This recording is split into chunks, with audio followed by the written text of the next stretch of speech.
3 simple words changed my life forever. You have cancer. In an instant, I went from a 13-year-old kid doing normal things, worrying about normal stuff like boys and cheerleading and basketball, to fighting for my life. I felt like I turned 40 overnight. The next several months were an absolute whirlwind with surgery, chemo, radiation, pills, puking, living that 13-year-old dream, right? It was tough, but we just put one foot in front of the other, had an amazing support system in my family, friends, and in my entire community, moving towards that day where people would stop freaking out and worrying about me, number one. They would also let me go back to being a normal 13-year-old kid, because that's really all I ever wanted. I didn't feel like any of my friends understood me. I just kind of felt alone.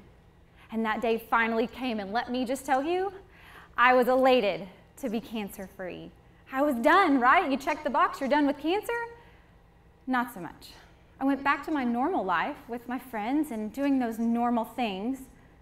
And then I just realized, why am I not like them anymore? Why are they worrying about things that don't matter? Like, why are they worrying about having a bad hair day? I just wanted to scream, at least you have hair. I just still didn't understand why I was cancer-free, but I wasn't free at all.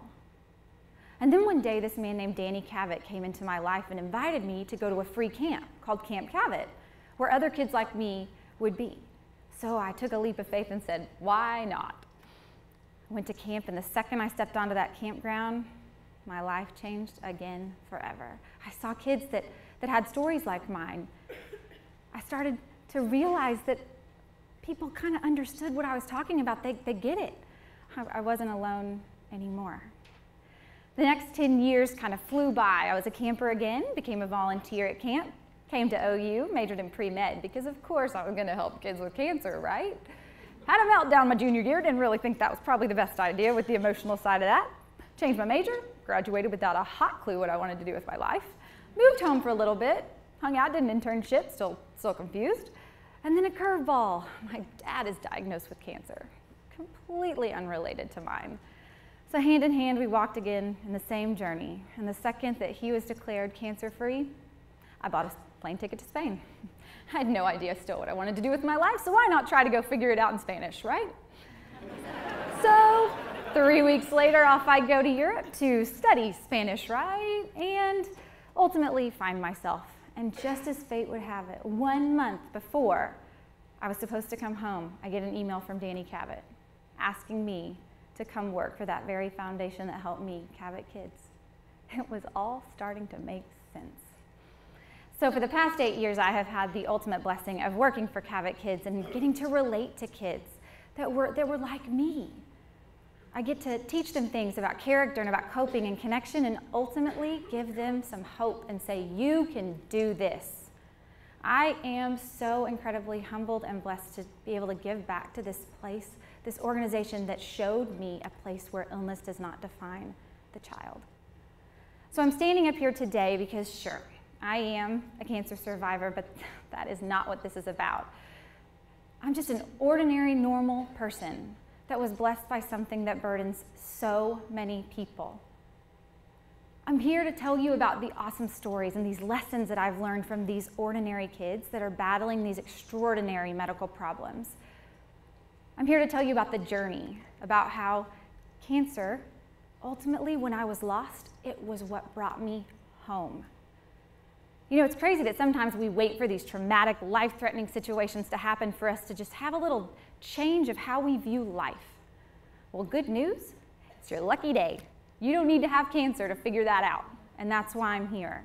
I am thankful, so thankful that I had cancer, because honestly, it has given me so many blessings in my life, and I want you to understand 3 of those blessings today. Cancer changed and gave me a new understanding of 3 simple words: perspective, normal, and purpose. Before when I had cancer and I was pretty much hadn't been to camp yet, I kind of turned into a little bit of a self-centered little, 13-year-old bratty kid. I was so offended when someone looked at me and said, "You have the good kind of cancer." I mean, is there one of those? I really didn't think there was. I just didn't see that big picture. I did learn how to embrace what I was going through and enjoy the struggle, I guess, if you will. I didn't want my parents to worry about me anymore, and I wanted to kind of, I guess, carry the weight of that on my shoulders so that they didn't get sad or worry. So I learned how to laugh about it. Like whenever it was Halloween time, and I decided, why not be an alien? I mean, I'm bald, so painted my head with green latex paint, my arms, won that competition. Yeah, costume contest, check. I also waxed my head when it came off because it was very sticky, not a hair left on my little head once I was done with that. You know, but ultimately I became kind of one of those cancer brats, as we call them in my world. I was pretty vocal about the things I wanted, and as a sick kid, you kind of get what you want. And so I wanted a puppy and a laptop. Thanks to Mom and Dad, I got a puppy and a laptop. Because that's what you do, you get what you want when you're sick. It was all about me. And then I went to camp and I realized a new perspective on this world. There were kids there without legs, in chairs that had to sit while others stood up. There were kids that had treatment for years. There were kids that weren't gonna make it. And all of a sudden, I felt like I had a cold compared to those kids. My 4 months worth of treatment was nothing compared to what these kids face daily. And suddenly, I was thankful for what I had. I would choose that kind anytime. I was saying, oh yeah, no, I'm good without that. No, you keep that, I'll keep my cancer, I'm good. It just changed my perspective on my disease. And that's what my job does. It gives me pretty much a 24/7 perspective check on keeping a positive perspective in life. Like when I go to camp as a volunteer and this kid, Jamie, says, meet me at the ropes course. And I show up, and he's an amputee, so from the knee down, he doesn't have a leg. And he also, it's because of his cancer. And he said, I'm gonna do that ropes course. I said, all right, what's the surprise? He said, I'm gonna do it with my leg off, and I'm gonna do it blindfolded. And I watched this kid take off his prosthetic leg, strap on a blindfold, and climb to the top of a 40-foot tall ropes course that would be tough for anyone in this room. It wasn't easy.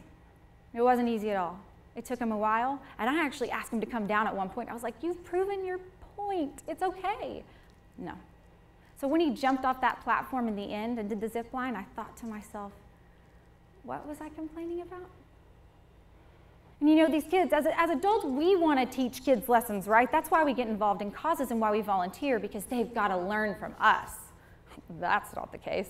I'm the one learning every single day with these kids. I want you to meet a kid named Fletcher, 10 years old, Ewing sarcoma as well. Funny, witty, yeah, that's the skyline of New York on his head. He liked to paint his head. And I want you to meet his buddy, Scrap. You know, the guy from Ice Age, you know, the obsessive, compulsive, ratty, squirrel-looking thing that will not give up on that dang acorn at all, ever.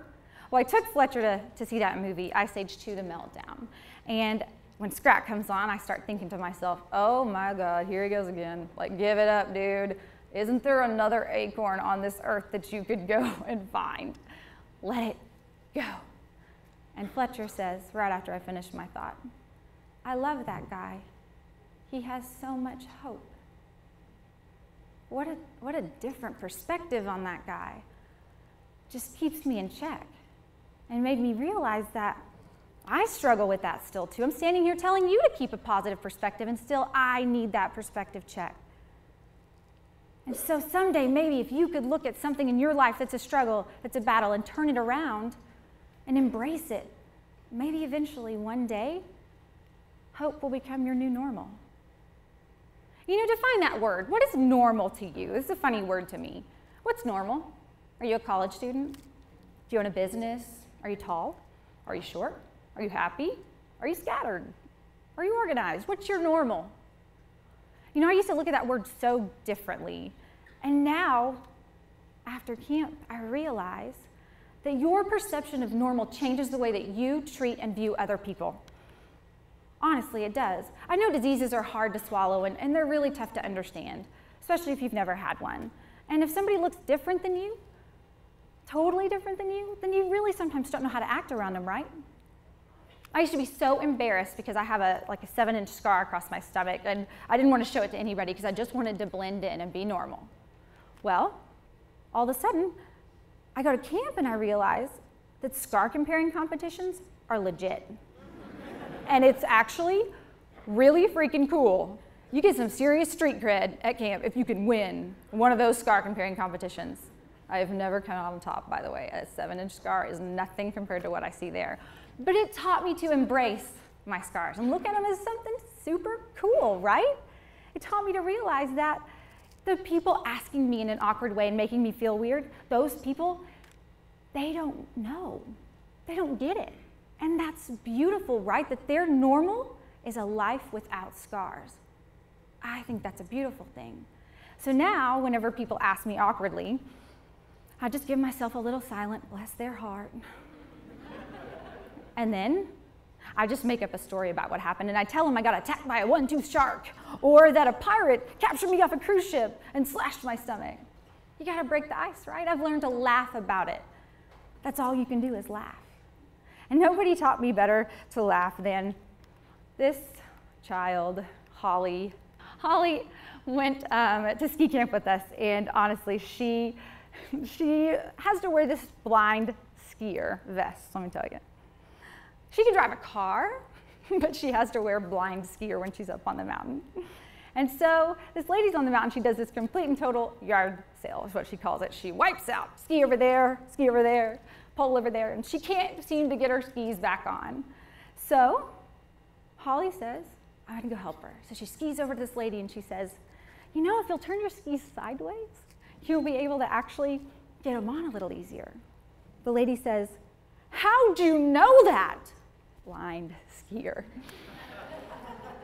So clever Holly takes advantage and says, well, you know, if I listen really closely, I can hear which way the snow is crunching, and I know your next move.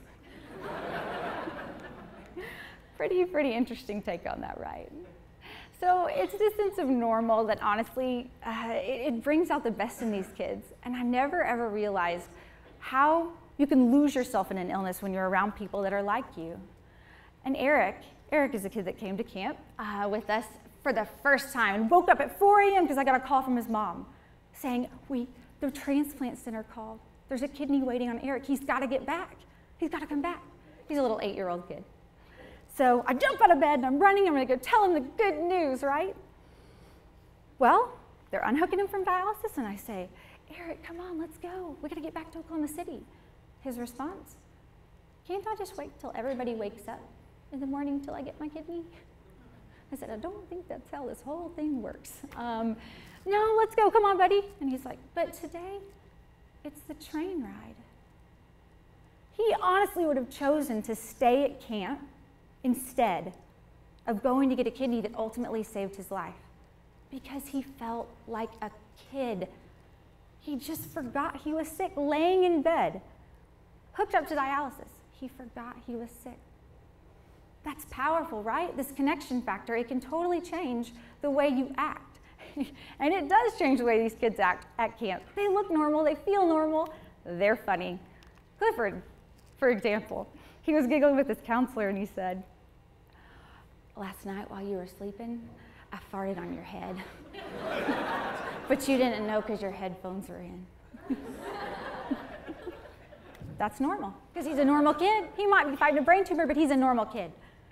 You know, and it's really one of the only places that you're going to see or hear somebody scream, put your hair back on, or put your eye back in, or where this picture is normal. And where finding a leg in the lost and found is the status quo. You guys feel like that's normal? Because I do. That's my normal. And the faster we learn to embrace it, the faster we can live a bigger and better and fuller life. So honestly, it's this feeling of normal that helps us understand things like our purpose. You know, Holly didn't let that moment define her, right? Because she knew that that was out of her control. The way that that lady responded to her was out of her control. How many of you guys have ever had somebody respond to you in an awkward way? Don't let it define you, right? And that's how I feel about cancer. I didn't let it define me. I am thankful I had cancer, and I wouldn't change it for a heartbeat, because look at who I get to work with every day. I'm thankful. It didn't define me, but it sure refined who I am. And it made me look at things in a completely different way. You know, Danny Cabot's dream, his dream of starting this foundation of Cabot Kids, it gave my struggles and my battle in my life a purpose. It showed me that sometimes you have to go through horrible things and look backwards and say, oh, it all makes sense now. You know, it's taught me some invaluable lessons about things. A lot of those things are all about little things that we pass by every day and we don't stop and realize the purpose of them. Like, did you guys know that there's more than one purpose for a loofah? It's not to wash your body only. Fletcher taught me that. Fletcher used to always say, I want to sit in a bathtub full of peach loofahs. Yeah, you heard me right. A full bathtub, and the loofahs must be peach. For whatever reason, I don't know. He was a quirky little kid. When we got the news that Fletcher wasn't going to make it, we just sprung into action, and it was time. We've got to make his dream come true. So we started Project Loofah.